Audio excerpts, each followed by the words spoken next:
Hello बच्चों, कैसे हैं आप सभी लोग। आज आपका अपनी क्लास नई क्लास धरा क्लासेस में बहुत बहुत स्वागत है। बच्चों, ये धरा क्लास है उन बच्चों को समर्पित है जो हिंदी माध्यम से अपनी स्कूली पढ़ाई कर रहे हैं और हिंदी माध्यम पढ़ते हुए उनको गणित जैसे जटिल विषय पर प्रश्नों को सॉल्व करने में या समाधान ढूंढने में परेशानी होती है। तो इसी परेशानी को केंद्रित करते हुए ये जो धरा क्लास है शुरू की जा रही है आज से, और ये उन बच्चों के लिए है जो हिंदी माध्यम से कक्षा 6 से कक्षा 10 तक के बीच में गणित विषय ले हैं और गणित विषय को जब सॉल्व करते हैं उनको दिक्कत आती है, तो उन सारी दिक्कतों को दूर करने के लिए आप लोगों के लिए ये धरा क्लास है। धरा क्लास शुरू करने से पहले कल शिक्षक दिवस था, तो आप सभी लोगों को एडवांस में शिक्षक दिवस की बहुत बहुत शुभकामनाएं। हालांकि एक दिन लेट है, फिर भी कोई बात नहीं, जब जागो तभी सवेरा। तो बच्चों, मैं उम्मीद करता हूं कि आने वाला साल, आने वाले समय आप लोगों के लिए स्वर्णिम हो, और मैं आशा करूंगा कि आप लोग हमेशा तरक्की करें, अपने माता पिता का जो उद्देश्य है, माता पिता का जो सपना है उनको पूरा करें, उनके कदमों पे चलें, उनके बताए रास्तों को फॉलो करें और उनको कभी निराश ना होने दें। और जब उनको आपकी ज़रूरत हो, जब आप कामयाब हो जाएं, तो आप उनका ठीक वैसे ही ख्याल रखें जैसा कि जब आप बच्चे थे, जब आप बोल नहीं पा रहे थे, तब उन्होंने आपका ख्याल रखा था। ठीक है, तो बच्चों शुरुआत करते हैं। आज पहला दिन है, तो पहले दिन में हम लोग शुरुआत करते हैं कक्षा 10 से, कक्षा 10 की मैथ से। और अगर कक्षा 10 की मैथ की बात करते हैं तो सबसे पहले शुरुआत करते हैं त्रिकोणमिति से, जिसको इंग्लिश में ट्रिग्नोमेट्री कहते हैं। ठीक है दोस्तों, ठीक है बच्चों, चलो शुरुआत करते हैं धरा क्लासेस में। पहला जो टॉपिक है वो है ट्रिग्नोमेट्री। ट्रिग्नोमेट्री बताने से पहले बच्चों एक चीज मैं आपको क्लियर कर दूं कि त्रिकोणमिति वही लागू होती है जहां त्रिभुज की एक कंडीशन होती है। अब जैसे कि आप त्रिभुज की बात करते हैं, जैसे आप सभी लोग जानते हैं त्रिभुज 3 प्रकार के होते हैं। पहला होता है समबाहु त्रिभुज, दूसरा होता है समद्विबाहु त्रिभुज, और तीसरा जो होता है विषमबाहु त्रिभुज। ठीक है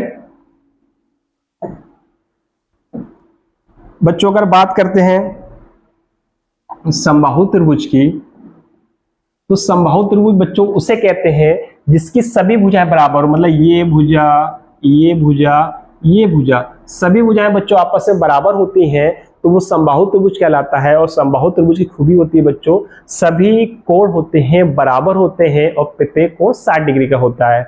और ये आप सभी लोग जानते होंगे कि त्रिभुज के तीनों कोणों का योगफल 180 होता है। ठीक है, और इसका प्रत्येक कोण 60 डिग्री का होता है। अब दूसरी बात करते हैं समद्विबाहु त्रिभुज की।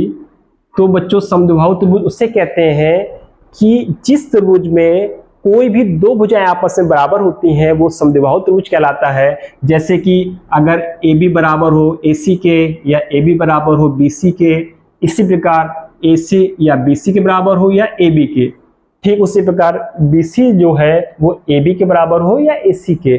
तो किसी त्रिभुज की अगर दो भुजाएं आपस में बराबर हैं तो बच्चों वो समद्विबाहु त्रिभुज कहलाता है। ठीक है,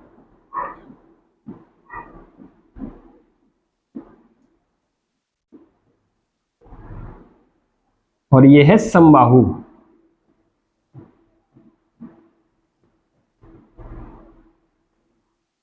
इसके बाद एक तीसरा त्रिभुज आता है विषमबाहु।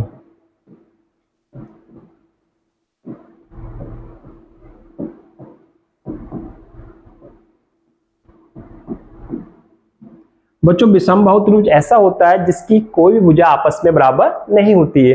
तो ये था त्रिभुज के बारे में। लेकिन अगर हम बात करें ट्रिग्नोमेट्री की या त्रिकोणमिति की, तो इन तीनों त्रिभुजों में त्रिकोणमिति काम नहीं करती। इसलिए एक चौथा त्रिभुज और होता है जिसे कहते हैं समकोण त्रिभुज। याद रखिएगा, समकोण त्रिभुज। तो बच्चों समकोण त्रिभुज एक ऐसा त्रिभुज होता है जिसका कम से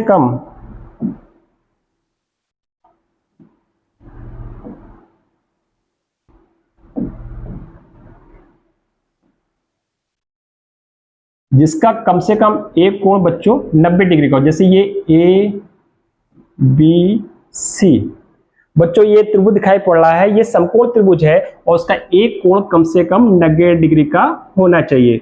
अब समकोण त्रिभुज में क्या क्या होता है वो थोड़ा जान लीजिए। अगर बात करते हैं बच्चों समकोण त्रिभुज की, तो याद रखिएगा ये जो BC है इसको हमेशा कहते हैं आधार, ठीक है, इसे कहते हैं आधार। और बच्चों ये जो आता है इसको कहते हैं लंब, और बच्चों ये जो होता है इसको कहते हैं विकर्ण, ठीक है। अगर इंग्लिश में बात करें इसे परपेंडिकुलर कहते हैं, परपेंडिकुलर मतलब P से डिनोट कर देते हैं। इसे कहते हैं बेस, तो इसको B से डिनोट कर देते हैं। इसे कहते हैं हाइपोटेन्यूज, तो इसको S से डिनोट कर देते हैं, ठीक है। क्योंकि ये हिंदी माध्यम वालों का चैनल है इसलिए प्रयास ज्यादा किया जाएगा सारी चीजें हिंदी में बताई जाए और कुछ चीजें इंग्लिश में बता दी जाए, ठीक है। अब हम चूंकि हिंदी बात करें तो बच्चों आधार को हम लोग A मान सकते हैं, लंब को L लिख सकते हैं और विकर्ण को या कर्ण को K लिख सकते हैं, ठीक है। अब इन्हीं चीजों को ध्यान में रखते हुए हम लोग त्रिकोणमिति के विषय में थोड़ा और आगे जानते हैं, ठीक है। तो बच्चों इसको थोड़ा हटा देते हैं।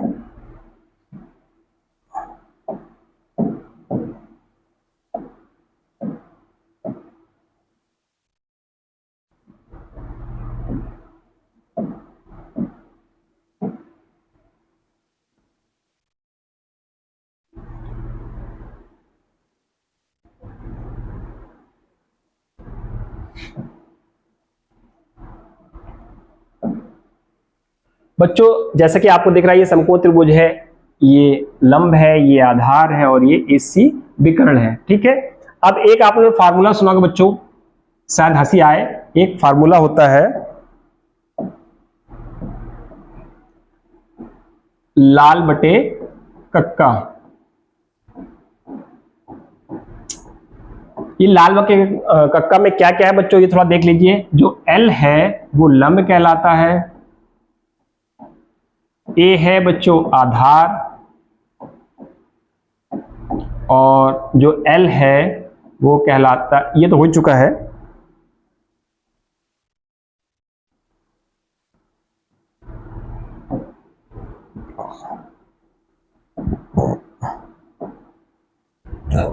ये जो K है ये कहलाता है कर्ण, ठीक है। अब त्रिकोणमिति में अगर बात करते हैं तो 6 चीजें इंपॉर्टेंट होती है, sine, cos, tan, cosec, cot और सेक। अब इनके विषय में थोड़ा जानते हैं। अगर बच्चों हम लोग बात करते हैं साइन, कॉस, टेन, तो याद रखिएगा कि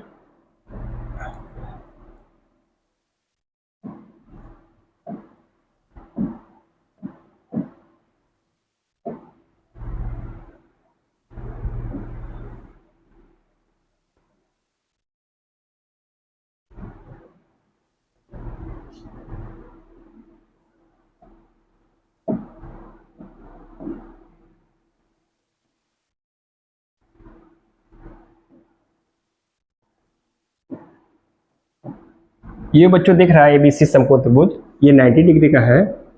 जब बात करेंगे हम समकोण त्रिभुज की, तो अगर ये कोण एक ले लें थीटा, ठीक है, तो थीटा कोण है ये, तो इसका मतलब ये होता है कि जो थीटा है इसके सामने वाला ये लंब कहलाएगा और ये आधार। याद रखिएगा समकोण त्रिभुज में हमेशा एक विकर्ण होता है, आधार 2 होते हैं और लंब भी 2 होते हैं। कैसे, वो देखो बेटा, जब ये वाला कोण लेते हैं तब इस कोण के लिए ये आधार होगा और AB लंब होगा। अगर बच्चों हम ये कोण लेते हैं कोण A, तो इसका मतलब हुआ कि इसके लिए ये जो होगा वो हो जाएगा आपका लंब और AB क्या हो जाएगा, आधार। तो याद रखिएगा कि किसी भी समकोण त्रिभुज में 2 आधार होते हैं, 2 लंब होते हैं और एक कर्ण होता है या विकर्ण होता है। तो इस कोण के लिए ये आधार है, ये लंब है, इस कोण के लिए ये आधार है, ये लंब है, लेकिन विकर्ण या कर्ण हमेशा एक रहता है, ठीक है। चलिए और आगे चलते हैं। अब हम बात करते हैं इस कोण को लेके, तो एक फार्मूला होता है साइन थीटा। इस पे ये देख लीजिएगा, ये साइन थीटा है, ये कॉस थीटा और ये टेन थीटा, ठीक है।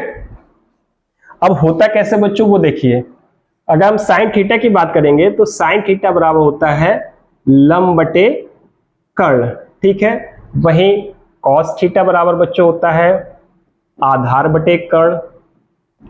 वहीं बच्चों टेन थीटा बराबर होता है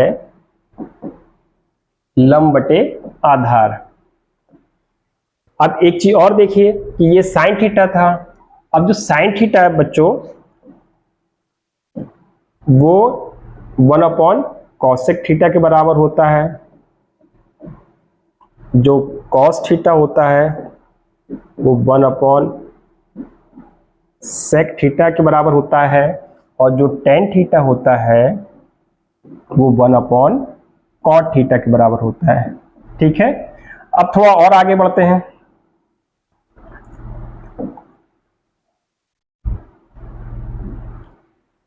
अगर हम बात करते हैं बच्चों cosec थीटा की, तो cosec थीटा बराबर हो जाता है कर्ण बटे लंब, sec थीटा बराबर हो जाता है कर्ण बटे आधार और cot थीटा बराबर हो जाता है आधार बटे लंब। एक चीज हमेशा याद रखिएगा, साइन का उल्टा होता है बच्चों होता है cosec और cos का उल्टा होता है sec, tan का उल्टा होता है cot, साइन का उल्टा होता है cosec। ठीक है, तो याद रखिएगा अगर साइन थीटा बराबर लंब बटे कर्ण है तो cosec थीटा बराबर कर्ण बटे लंब हो जाएगा।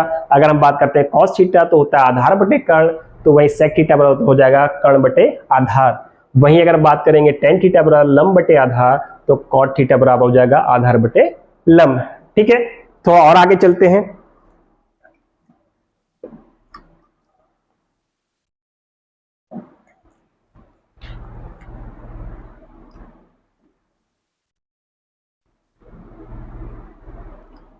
एक चीज और याद रखिए बच्चों, कुछ 3 फार्मूले होते हैं ट्रिग्नोमेट्री में, वो हमेशा काम आते हैं। वो क्या होते हैं?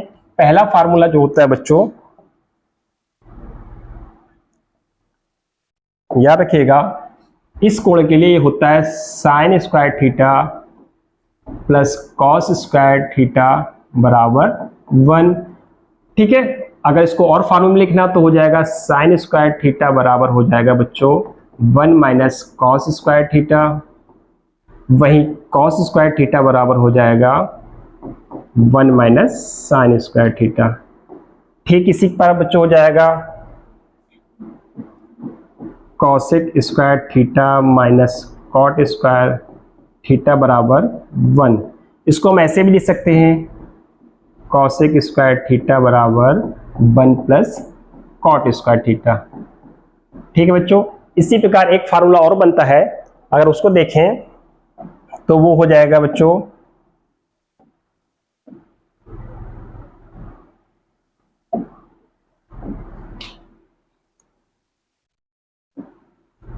sec square theta minus tan square theta बराबर 1। तो sec स्क्वायर थीटा बराबर हो जाएगा बच्चों 1 प्लस tan स्क्वायर थीटा। तो बच्चों ये चीजें थी, बेसिक नॉलेज थी ट्रिग्नोमेट्री की। इन्हीं के आधार पे जो ट्रिग्नोमेट्रिक है, जो प्रूव करने वाला होता है, वो सब चीजें आती हैं। इसका मतलब ये होता है कि sign square theta plus cos square theta बराबर 1 लिखा जा सकता है। साइन स्क्वायर थीटा को हम लिख सकते हैं 1 माइनस कॉस स्क्वायर थीटा, वही कॉस स्क्वायर थीटा को लिख सकते हैं 1 minus sine square theta. Cosec square theta minus cot square theta का बराबर माना था हमेशा बराबर 1 के, वही कॉसेक स्क्वायर थीटा बराबर बच्चों होता है 1 प्लस कॉट स्क्वायर थीटा। ठीक इसी प्रकार sec square theta minus tan square theta बराबर बच्चों 1 होता है और सेक स्क्वायर थीटा बराबर 1 प्लस tan स्क्वायर थीटा। तो बच्चों ये थी बेसिक जानकारी। ठीक है, बेसिक जानकारी थी। इसके आगे और पढ़ेंगे। इसको और अगर हिंदी में लिखना हो तो आप लोग लिखना चाहे लिख लीजिए, नहीं तो कोई जरूरत नहीं है। एल माने लंब होता है, के माने कर्ण होता है, ए माने आधार होता है। ये शॉर्टकट में है जिससे आपको सवाल करने में बड़ी जल्दी आसानी होगी और आप लोग जब ये फार्मूले रख लेंगे तो आप लोग प्रूव करने वाले सवाल बहुत आसानी से कर लेंगे। तो बच्चों ये था आज का इतना। उम्मीद है आप लोगों को पसंद आया होगा। अगर आप लोगों को ये पढ़ाया हुआ मेरा चीज अच्छी लग रही है, ये विषय वस्तु है, तो प्लीज धरा क्लासेस को फॉलो कीजिए, सब्सक्राइब कीजिए और अपने दोस्तों और अपने यारों को भी बताइए। तो बच्चों आज के लिए इतना बहुत है। अगले वीडियो में इसके आगे का भाग पढ़ेंगे। आज के लिए इतना बहुत है। Thank you very much.